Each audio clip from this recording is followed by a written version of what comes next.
So we are back with another iteration of 10 quality of life mods for Fallout 4. For those of you who are still playing this game, it may make your life just a wee bit better, or maybe even a lot better. Actually, yeah, let's go with that one. I'll probably get more of you to stick to the end of the video. I've made this exact video a few times in the past already, and I'll have it linked in a little eye right now, as well as I'll have some linked at the end of the video if you actually want to watch through this one also. In each of these episodes, I use totally different mods, so you can watch all of them and just get like 40, 50 different quality of life mods that you may want to add to your game. And if you guys don't know, they're actually releasing a new Fallout, that with Fallout 76. If you somehow have yet to pre-order it and you want to pre-order it, you can get it on Amazon for a pretty good discount. I have my affiliate link down below, so you go through the normal process of buying the game, but I will get some money kicked back to me. So if you want to support the channel and you haven't bought Fallout 76 and you want it at a discounted price, it's like a win-win for all of us, honestly. And of course, I would highly recommend pre-ordering before the beta because you have to give it a few days and for some people even weeks before they send you your beta code. Either way, with that, we will jump into the video. So I actually got quite a few questions about active effects on HUD because I included it in one of my recent videos just in the background. What this mod's going to do is make it so when you use an active item in Fallout 4, so basically one of the items in the aid section, it will now pop up on screen and actually give you a little bit of a countdown as to how long it's going to last. This could be very important for different combat situations or even carry weight. If you're using one of those items that boosts one of the special stats, having it just suddenly cut out in a tense situation can be almost dire. In addition to the on-screen effects, this mod's also going to give you a new tab in your Pip-Boy to actually see a breakdown of all the effects, what it's doing for you, and that includes both active effects, so items that you just used, and also passive effects, or items that you just are wearing, such as different armors. And then finally, it actually features full mod configuration menu support, so you can actually toggle if you want this on or off, when it's going to be on and off, and a few other options. All around, it's a really cool mod, and definitely something that honestly should have been in the game to begin with, at least as an option. When I think about Fallout 4's Commonwealth, you know what I see? Sprawling creatures, rad stags running from point A to point B, and just NPCs everywhere. No, actually, that's not at all what I think about because that's not how the game is. It's actually pretty desolate and boring, and there's not that many cool creatures in Fallout 4, at least that's how I feel. Well, Commonwealth chickens and rabbits are going to add in those two new creatures added in the Far Harbor DLC, that being chickens and rabbits, if you couldn't get that from my initial statement. And it's going to put them into the traditional Commonwealth. They're just going to be another creature that's kind of running around in the background. It's a small change, but hey, you could hunt them, maybe get some meat, or alternatively, you could just have one more passive creature to fill out your environment. I personally think it's a nice change because, again, I feel like Fallout 4 is really lacking in the passive creature department.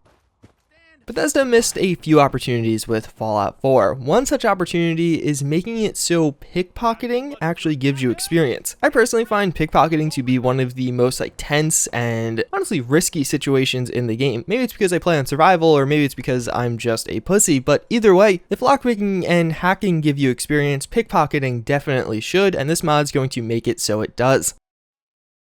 No, that was smooth.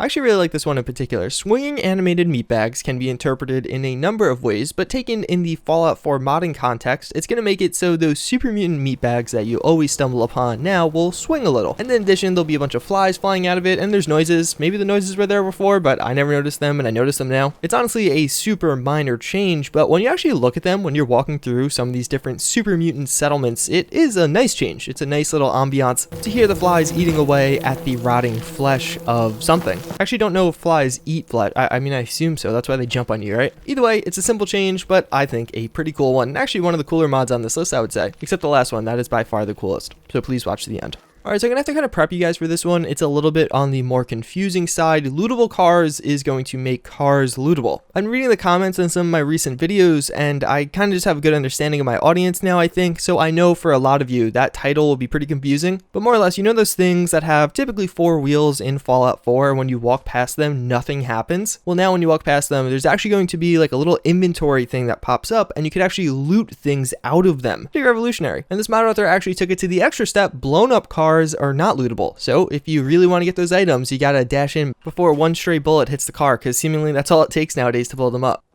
And as an encore to Lootable Cars, we do have lootable vault suit boxes, actually by a different mod author. Honestly, Bethesda really left out a lot of these things that intuitively would be lootable, but just aren't for some reason. In some of my previous episodes, if you watch them, you'll notice that there's a lot of other mods in this category that I've covered and I actually use in my game. So you should watch those episodes. Either way, if you just want a ton more vault suits for everyone in your settlement, then this is going to be the mod for you. Or if you really just want to up that immersion factor. One critique of this mod though is, for many of these little vault tech boxes, there's only going to be one vault suit in there, which it's a box. So there'd probably be like several. Either way, something that maybe you could fix on your own, but I don't know, I'll wait for the mod author to do it.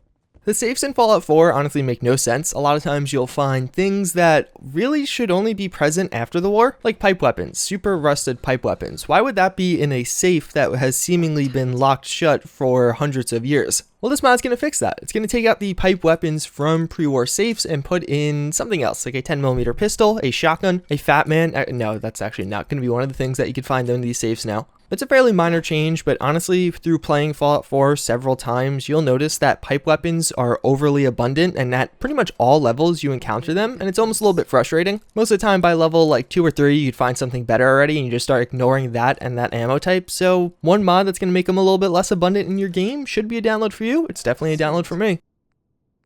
And last but not least, we have Sofa Surfer. This mod's going to allow you to sleep on couches, like all of us have had to probably do at least once in our life. It's not ideal, but when you're in a pinch and you really want to sleep, then this is going to be the mod for you. Of course, this has particularly high value in survival mode because you have to sleep to save. I personally play with autosave on, but hey, some of you are a little bit more badass than me, I'm sure. You can now sleep on red couches, some weird, dirty looking color couches, but not on benches. That has not yet been released as a mod. And actually, cribs are also excluded from this still, which is something I would personally really like to see. Either way, again, on survival mode, this one's going to be particularly useful because it is immensely frustrating to die and lose a lot of progress, and having to walk all the way back to a bed is gonna kind of lead to that. With this mod, at the very least, you'll get a few more saves in because couches aren't super common, but they're common enough that it should hopefully reduce frustrations for some of you and actually make survival mode a bit easier. And that's pretty much going to wrap it up for this video. Again, if you guys do want to pick up Fallout 76 right now, you can use my affiliate link down below. Actually, something I would highly recommend doing is canceling your pre-order anywhere else and actually just ordering it with my affiliate link. I honestly think that would be a really good decision and not frustrating at all for any of you. But either way, now we have today's psychology fun fact of the day, and that's going to be on greed. So Harvard did a study 6 years ago, or at least it was published 6 years ago, looking at how cooperation among humans actually works. The basis of this was that in order for you to cooperate with somebody, there typically is a personal cost. It might be time, it might be money if you're buying dinner or lunch for both of you, or it could be a kidney if you're donating organs to them. And they wanted to look in this study if people are predisposed to be more selfish nowadays or more akin to actually cooperating with others nowadays. They more or less set up a bunch of different economic games, and if you've never taken like an economics class with a teacher that wanted to play one of these, it's typically something fairly simple, like everyone in the class can either pick to opt in or opt out of a pool. If more than 60% of the class opts in, everyone gets 2 points of extra credit, but if you choose to opt out, you're guaranteed 1 point of extra credit even if you don't hit that 60% threshold. So more or less they did a series of games like this. That's not necessarily one they did, just an example of one. And what they found was actually when people have to make a decision fairly quickly, they are much more likely to cooperate, to be a little bit more selfless. But when people are given more time to reflect, and when there's actually a primer, which is more or less something like talking briefly before the experiment about why reflection is important, they actually had way more selfishness and less cooperation. So when given more time to reflect, people would typically choose to actually opt out and just get that 1 point for themselves guaranteed. What is the takeaway from this? I'm not totally sure. I guess the next time you're asking for money from someone, maybe try and force them to make a decision quickly.